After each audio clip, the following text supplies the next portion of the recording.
Hey everybody, Quad Nine's back with another Cube card of the week. And while there's a single card that will be the focus of this episode, overall we're going to be talking about one deck type, Storm.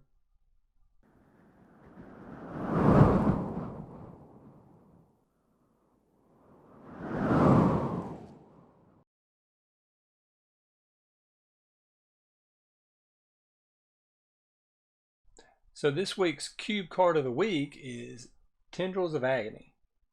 Tendrils of Agony is a 2 and 2 black sorcery that reads, target player loses 2 life and you gain 2 life.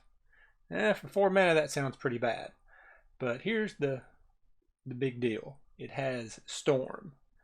In all the mechanics and all of the history of Magic, the one considered the biggest mistake by R&D is Storm. They even named the Storm scale after it, in which they rank mechanics based on how big of a mistake they were and how not likely they are to be reprinted, with Storm being the one they're pretty much never going to reprint in Standard. It's the definition of a build around deck defining payoff. It doesn't do anything by itself, but when combined with, well, honestly, quite a few other cards, it can just win you the game any given turn. Let's take a quick look at the Storm mechanic. Cards with Storm have the reminder text. When you cast this spell, copy it for each spell cast before it this turn. You may choose new targets for the copies. So what does that mean? Well, the game of Magic keeps track of all the spells cast by either player each turn. Normally it doesn't matter until somebody plays a Storm card. Now let's say I cast a Mana Rock into, say, a discard spell. My opponent counters that spell. So far that's 3 this turn. Well, then after that I cast we'll say a Black Lotus. Sack it for mana, cast a draw spell, cast a ritual. What are we up to now? It sounds like 6. So then if I cast, say, Tendrils of Agony, it goes on the stack, and then 6 copies of it go on the stack. So instead of doing 2 damage and gaining 2 life, I'm doing 14 damage and gaining 14 life. Okay, now that we know what Storm does as a mechanic, looking at Tendrils, looks like we just got to be able to count to 10, and that's it. You cast 9 spells, you have enough mana to cast Tendrils, that's 10 spells, 20 damage. My opponent's dead, right? Easy peasy. Yeah, except for it's not easy at all. It's actually really hard. It's probably the hardest deck to pilot in any format, especially Cube, because, well, it's Singleton. I've only got 1 Tendrils in the whole cube. I've only got 1 Lion's Eye Diamond. They have to come together in your hand, in your deck, for the perfect storm, as the Legacy deck is called. This is exactly why Tendrils of Agony may be my most controversial cube card yet, because some people just don't want Storm anywhere near their cube. They think it's too inconsistent, and they're probably right. They think it's a trap. Also a good possibility. But here's the thing. A lot of people really like the working puzzle pieces and just thinking it out and planning it and just giving it a go. Win or lose, it can be a lot of fun. I've went 1-2 in quite a few Moto drafts, to be honest, and still had a good time because I stormed off 2 or 3 times.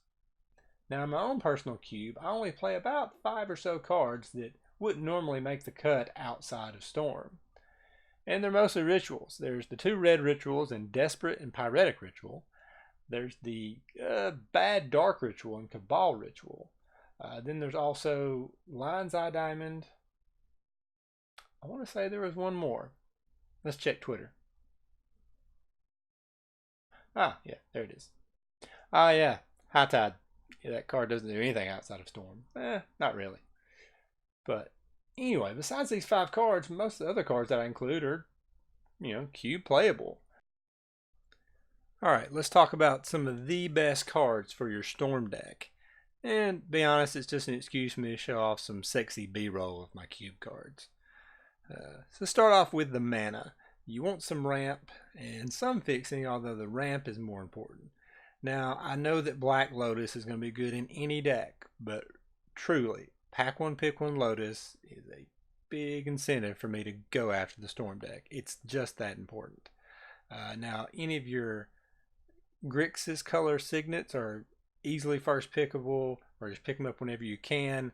Your Thran Dynamo, your Grim Monolith, any of these cards like this that add a bunch of mana in big, spurts, very important to the deck. Now, the other artifact that really goes in the deck for mana is Lion's Eye Diamond. The interaction between it and Yawgmoth's Will is amazing. It's instead of adding one to your storm, it really just supercharges your entire plan, and sometimes it adds 3-4 spells just by being able to cast it, sack the Yawgmoth's Will, and then replay it, and well, you know how it goes. Lion's Eye Diamond kind of goes in the ritual package. Like I said, we've talked about Dark Ritual, which could go in any cube.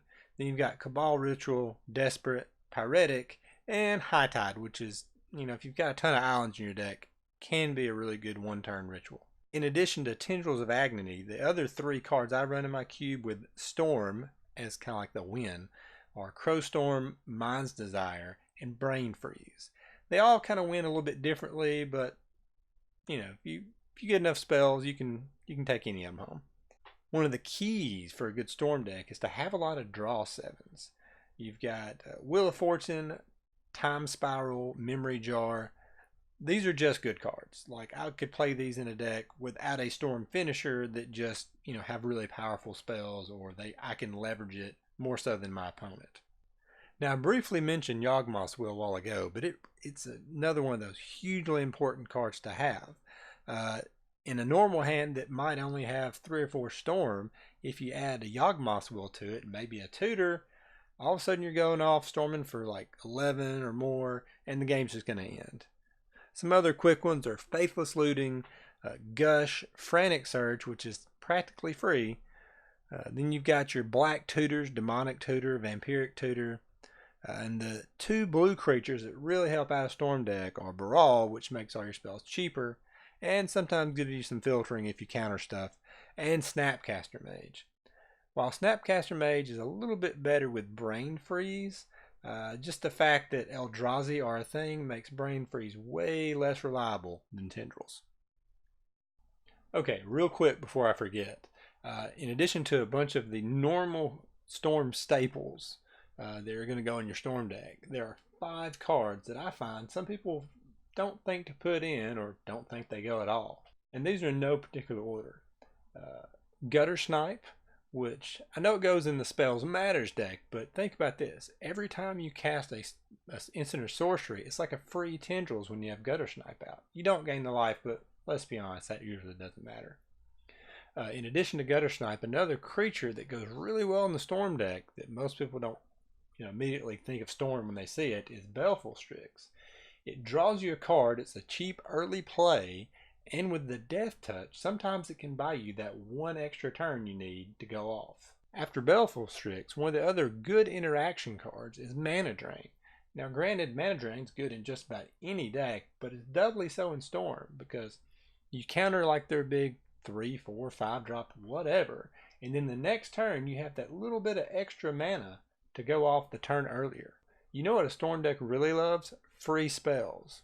And while Frantic Search obviously is more of a Storm card, Treachery is also a free spell with the untap mechanic. So you get their biggest or best creature out of the way, untap all your lands, and all you did was up your Storm count for free.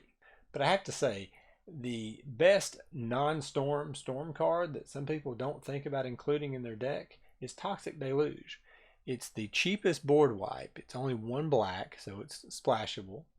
Also, you have to pay life to make it really good, but who cares? As long as you're not at 0, you're not dead, and I get 1 more turn to storm off.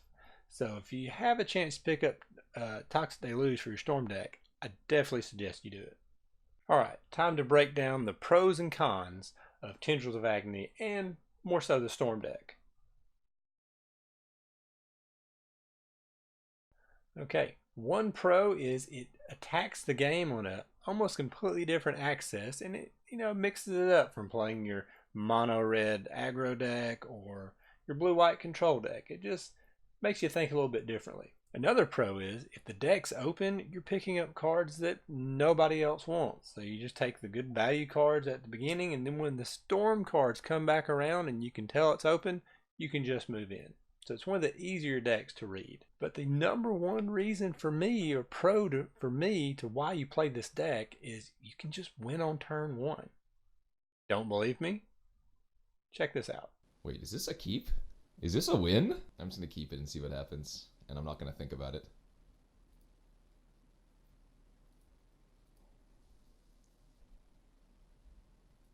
You got me, you got me, you got me.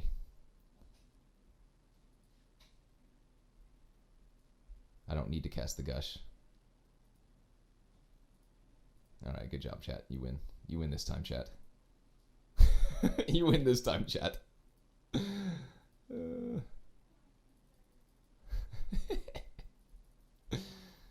I mean, granted, it's Numatonomi. He's a really great limited Magic player. But, you know, you could do that. If you sat down, just know your deck, you can do that too. It's not impossible. I stormed off on turn 3, turn 2, quite a few times. But occasionally you get the turn 1 kill. And it's a lot of fun, and it makes for a good cube story. You shuffle up, play again. Alright, now to the cons. Well, it's inconsistent. Like I said, a lot of times you just kind of spin your wheels and don't do anything, and I'm drawing these cards that don't really kill anything or do anything. They just, yeah. Also, the other con that most people say is they don't want to devote the 10, 15 spots in their sometimes small cubes for a storm package that nobody will draft. Now, I've been in a couple pods where there's 4 people like fighting for storm, but then you may go 3 or 4 drafts and nobody really wants to do it. So it can definitely be a know your group type of deck to put in your cube. Well, that's about all I have for Tendrils of Agony, or the storm deck in general. I hope you enjoyed this week's episode, and maybe I didn't convince you to add Storm to your cube, because if you don't like it, you probably have your own reasons. But if you're just starting to build a cube and you have some players that are going to draft it often, talk to them, see what they think. Maybe adding it in will raise their enjoyment of drafting your cube and thus make them want to draft more. And we all could use a few more cube drafts. But like I said, hope you enjoyed it, and just check down in the description below. I've got some links to some of the gear I use. Also, I'm going to link Numat's whole video where he goes off on turn 1. It's pretty fun to watch. And if you would, just comment down below on what you'd like to see in future videos or what you thought about this video. And see you next time.